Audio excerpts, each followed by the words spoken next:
Hi comrades, yours Kayveeyes.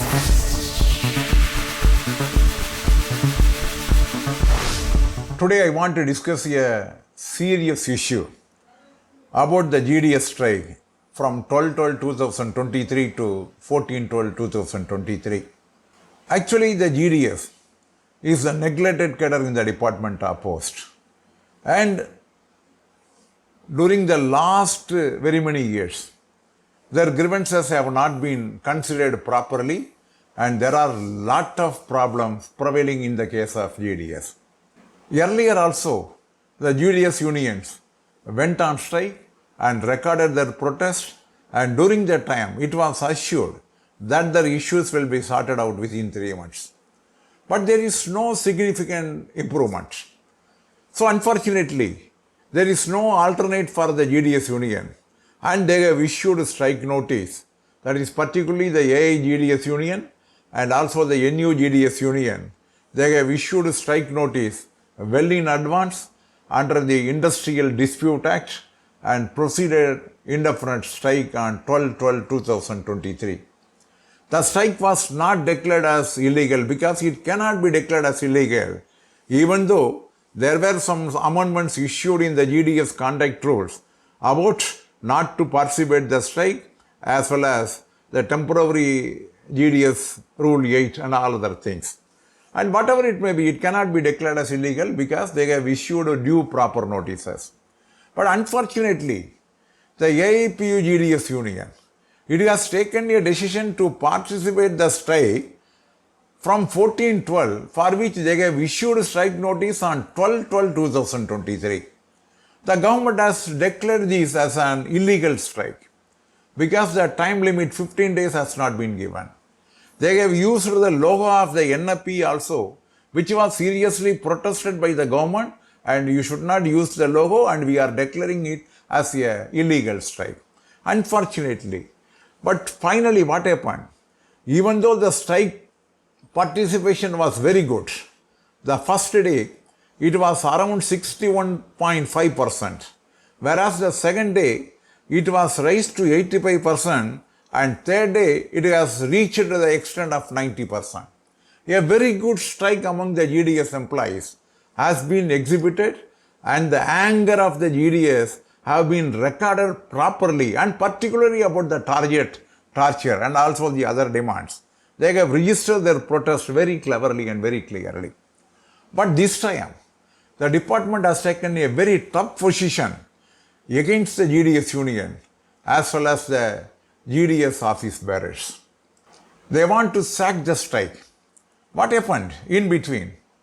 The Director General, Alok Sharma, who was a pro staff as per our knowledge, what is the information we collected, is a pro employee, and generally he is not using any harsh towards the union.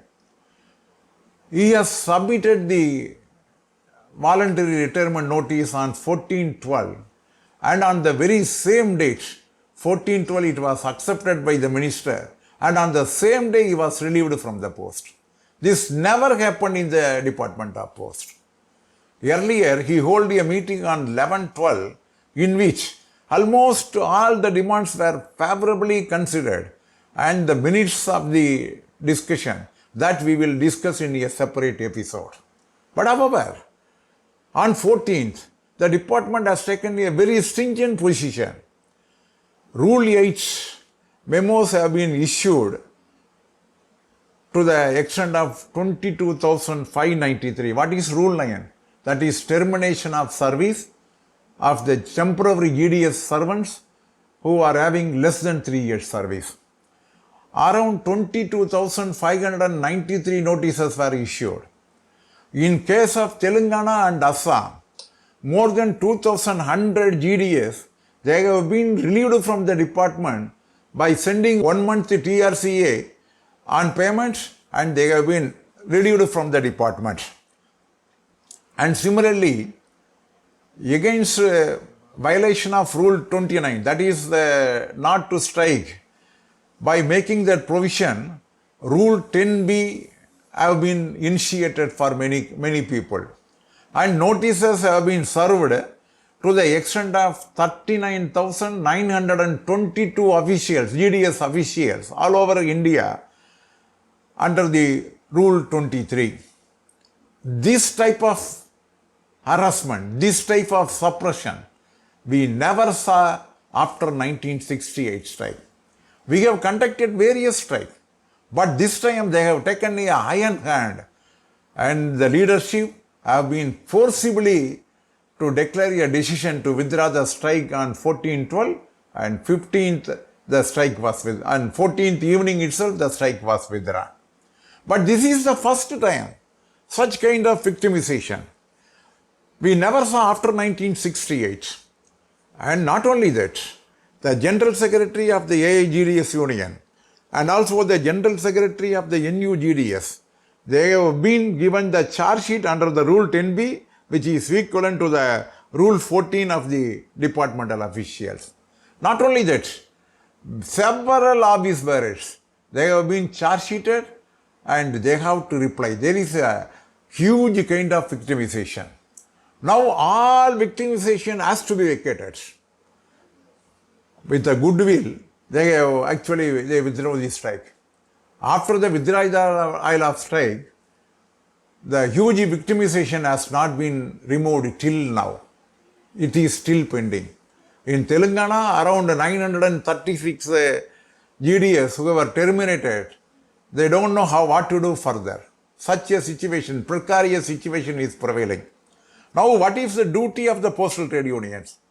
As a senior comrade of the Department of Post and also the former General Secretary of the Union, I am making an appeal to all the unions, NFPE, FNBO, all the GDS union, I am making an appeal. Go unitedly, make one-point charter of demand to vacate the victimization of the GDS and withdraw the notices issued to the office bearers of the GDS union. If not, let the postal employees go on strike or some kind of trade union action to vacate the victimization. To vacate the victimization is a must at this juncture. If it is not vacated, in future, it will be a problem for the future struggle and we cannot go with the free hand. And moreover, we learned a lesson from this strike. Year after in the postal, all the demands of the all section of employees should be consolidated and there should be a united strike. There should not be a division among the departmental employees as well as GDS employees. The GDS employees, departmental employees should go together, should notify the strike, should negotiate together, should come out from the strike together. A unity has to be built among the GDS and also the departmental employees. If it is not done, in the future, the postal entire unions will be the sufferers. This is my humble submission to all of you because we should learn from the experience. Everything out of experience only we are learning. So, we have to focus the settlement of victimization and also establish we have won in the future and whatever be the differences existing in between, that should be thought upon and we should be united and we should focus for the settlement of all the victimization at the earliest without wastage of any time.